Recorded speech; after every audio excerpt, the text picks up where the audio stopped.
అందరికీ నమస్కారం అండి. ఇప్పుడే ఒక కామెడీ ఛానల్ అయితే చూసి వస్తా ఉన్నా. కామెడీ ఛానల్ అంటే కామెడీ న్యూస్ ఛానల్ చూసి వస్తా ఉన్నా. ఆ న్యూస్ ఛానల్లో junior NTR versus Nara Lokesh, junior NTR versus Chandrababu Naidu, junior NTR versus Nandamuri Balakrishna. నేను ముఖ్యంగా ఏం చెప్తున్నానంటే, నారా అభిమానులకు, నందమూరి అభిమానులకు అందరికీ నమస్కారం అండి. వీడేదో గేమ్ ప్లాన్ చేస్తూ ఉన్నారు ఆ ఛానల్ నుంచి. ఎవరు కూడా ఆ గేమ్లో తిరుగుకోరు. ఎందుకంటే నారా అభిమానులు, నందమూరి అభిమానులు చాలా తెలివిగలరు. అంతేకాకుండా మంచి రిలేషన్ కూడా మెయింటైన్ చేస్తూ ఉంటారు. ఎక్కడ ఏమైనా చిన్న చిన్న డిస్టర్బెన్స్ జరిగినా సరే ఓటేసే క్రమంలో ఆ సైకిల్ గుర్తుకే ఓటేస్తారు. ఆ సైకిల్ గుర్తుకు తప్ప దేనికి ఓటేది రెండు కుటుంబాలు కూడా. ఖచ్చితంగా ఈ రెండు కుటుంబాల అభిమానులు కూడా తెలుగుదేశం పార్టీ అంటే ప్రాణం. ఈ కామెడీ న్యూస్ ఛానల్స్ ఎన్ని చిమ్మికులు బొమ్మికులు చేసినా సరే ఆ రెండు ఫ్యాన్స్ మధ్య చిచ్చు పెట్టలేదు. ఒకవేళ చిచ్చు పెట్టారే అనుకో, ఆ చిచ్చులో మీరే కాలిపోతూ ఉంటారు. అసలు ఏంది అది? ఏంది నారా వాళ్ళకి, నందమూరి వాళ్ళకి ఇబ్బందులు ఉన్నాయని చెప్పి మీరు టీవీలో వేస్తున్నారా? ఒరే, ఎక్కడైనా జూనియర్ ఎన్టీఆర్ ఎక్కడైనా మాట్లాడా? చంద్రబాబు నాయుడు గురించి, చంద్రబాబు నాయుడు జూనియర్ ఎన్టీఆర్ గురించి ఎక్కడ మాట్లాడాడు? లోకేష్ మాట్లాడా? బాలకృష్ణ మాట్లాడా? ఎవరో మాట్లాడలేదు. మీకెందుకు వచ్చిన తేటరా బాబు? మీరు ఏదో రాస్తారు, ఏదో వీడియోలు పెడతా ఉంటారు, ఏదో చేస్తూ ఉంటారు. అవన్నీ పక్కన వదిలేస్తే జూనియర్ ఎన్టీఆర్ రాజకీయాల్లోకి వస్తానంటే ఎవరిని వద్దన్నారా? అరే, జూనియర్ ఎన్టీఆర్ తెలుగుదేశం పార్టీలోకి ఎప్పుడైనా రావచ్చురా. ఓకేనా? నేనేమంటున్నానంటే, జూనియర్ ఎన్టీఆర్ కెరియర్ ఇప్పుడు సినీ రంగంలో ఒక పీక్స్లో ఉంది. పీక్స్ అంటే మీకు తెలియకపోవచ్చు. పీక్స్ అంటే ఏంటంటే ఒక లెవెల్లో ఉంది. దూసుకెళ్తా ఉన్నాడు రాకెట్లో, టాలీవుడ్లో. జూనియర్ ఎన్టీఆర్ డేట్స్ దొరకాలంటేనే కష్టం. అతను వాళ్ళ తాతగారు వచ్చినట్టు ఒక 55 ఇయర్స్ తర్వాత రాజకీయాల్లోకి వచ్చి అతను కూడా తనకు తోచిన సేవ చేయాలి అని చెప్పి ప్రజలకి అతని నిర్ణయం అనేది అతనికి ఉంటుంది. ఎందుకంటే ఇప్పుడు 40+ ఇయర్స్ ఆయనకి. ఇంకో 15 ఇయర్స్ సినీ రంగం మామూలు వ్యవహారం ఉండదు అతనికి. అతని క్రేజ్ అలా ఇలా లేదు. ఓకే, జూనియర్ ఎన్టీఆర్ పరిస్థితి, అతను రాజకీయాల్లోకి వస్తానని లేదు. ఏదో మేనమామ కోసం, బాబాయ్ కోసం, వాళ్ళ తాత పెట్టిన పార్టీ కోసం ఒకనొక టైంలో తిరిగాడు. యాక్సిడెంట్ అయినా సరే వెళ్ళి మాట్లాడాడు. తర్వాత ఎక్కడ కూడా నోరు తెరిచి మాట్లాడలేదు. ఒక ఇంటర్వ్యూలో చూసారా, నా కట్టే కాలే వరకు కూడా నేను తెలుగుదేశం పార్టీ అని కూడా చెప్పాడు. ఆ వీడియోస్ మీరు చూస్తున్నారో చూడట్లేదో నాకైతే అర్థం కావట్లేదు. కానీ ఓకే, ఇది అయ్యా జూనియర్ ఎన్టీఆర్ సంగతి. నారా లోకేష్ అంటారా? నారా లోకేష్ ఒక యూత్ ఐకాన్.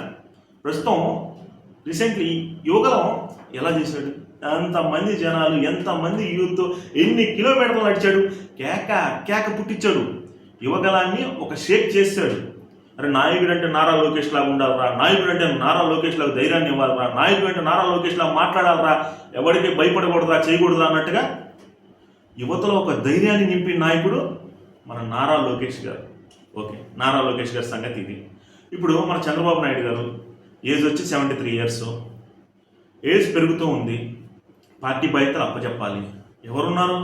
ఒక యువకుడికి కనుక అప్పచెప్పితే ఖచ్చితంగా పార్టీ అనేది 4 కాలాలు హ్యాపీగా ఉంటుంది. కాబట్టి కొడుకుగా ఆలోచించి అప్పచెప్పాలా.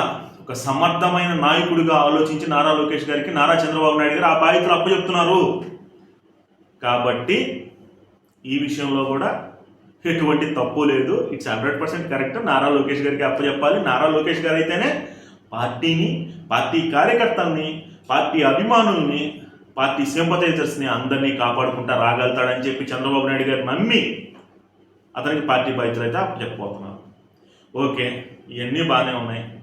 మీకు ఈ నారా వాళ్ళు మరియు నందమూరి ఫ్యామిలీస్ అభిమానులతో కనుక పెట్టుకుంటే ఏమైపోద్దంటే, మీరు ఏదో చిన్న చిచ్చు పెట్టారనుకో మీరే కాలిపోతారు. ఎందుకంటే వాళ్ళంతా ఒకటే. బయట ఏదైనా అరాకొర డిస్టర్బెన్స్లు ఉన్నా, ఏమన్నా చేసినా, వాళ్ళు పోలింగ్ బూత్లోకి వెళ్ళారంటే వాళ్ళు నొక్కే బటన్ ఏది తెలుసా? సైకిల్ బటనే. సైకిల్ బటన్ గట్టిగా నొక్కుతారు. కాబట్టి వాళ్ళ మధ్యలోకి మీరు వెళ్ళమాకండి.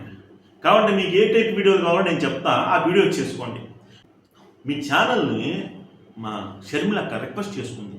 అరే, మా బాబాయ్ మాటల గురించి కూడా ఏంట్రా, లేదంటే మా సునీతకు కూడా రిక్వెస్ట్ చేసుకుంది. మా బాబాయ్ మాటల గురించి చెయ్యండి, రాయండి మీ పేపర్లో, ఏదైనా వీడియోస్ పెట్టండి దాని గురించి. అంటే మీరు అదేం చేయరు.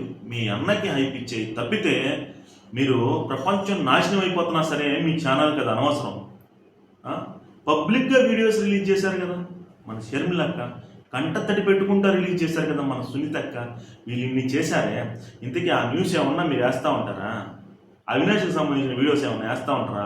అసలు తప్పు ఎవరు చేశారనే దాని గురించి ఏమైనా ఒక ఆర్టికల్ అయినా వదిలేరా? ఏది జరగని చంద్రబాబు నాయుడు గురించి ఎత్తామా, నారా లోకేష్ గురించి ఎత్తామా, తెలుగుదేశం పార్టీ గురించి ఎత్తామా? మీ ఇంట్లో మనుషులు, మీ ఇంటి పిల్లలు, ఆడపిల్లలు బయటకు వచ్చి ఏడుస్తూ మాట్లాడుతున్నారా బాబు? కొద్దిగా ఆలోచించండి.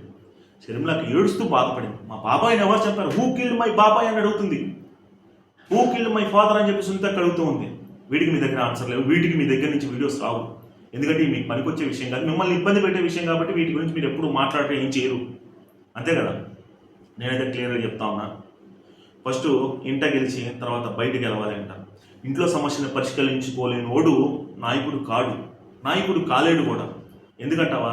ఫస్ట్ మన ఇంట్లో ఎటువంటి సమస్య లేకుండా సర్దుబాటు చేసుకుని బయట సమస్యలను సర్దుబాటు చేసుకోవాలి. కాబట్టి నేనేమంటున్నానంటే ఈరోజు ఇలాంటి అనవసరమైన వీడియోలు, న్యూస్లు చేయమాకండి.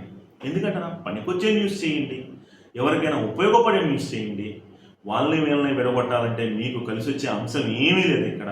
వాళ్ళందరూ కూడా ఒకటే. ఏదైనా చిన్న చిన్న డిస్టర్బెన్స్ ఉన్నాయన్నా సరే లోపలికి పోలింగ్ బూత్లోకి వెళ్ళే కానీ నొక్కే బటన్ ఏంటి అంటే సైకిల్ బటన్. ఓకేనా?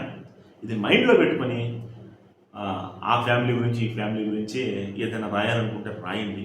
ముందు ముఖ్యంగా మీరు రాయాల్సిన విషయం ఏంటంటే మా వివేకానంద గారు ఎలా చనిపోయారు, మా వివేకానంద గారు ఎలా చంపబడ్డారు, లేదంటే మా షర్మిల గారి బాధకు కారణం ఏంటి, మన సునీత గారి బాధకు కారణం ఏంటి అనే వీడియోస్ కనుక మీ ఛానల్ నుంచి కనుక ప్రచురితం అయితే కనుక మామూలుగా ఉండదు, మిలియన్ వ్యూస్ వస్తాయి. అవి చేయండి. అవి చేస్తే చాలా చాలా చాలా ఉపయోగకరం. ఓకేనా? ప్లీజ్ అర్థం చేసుకోండి.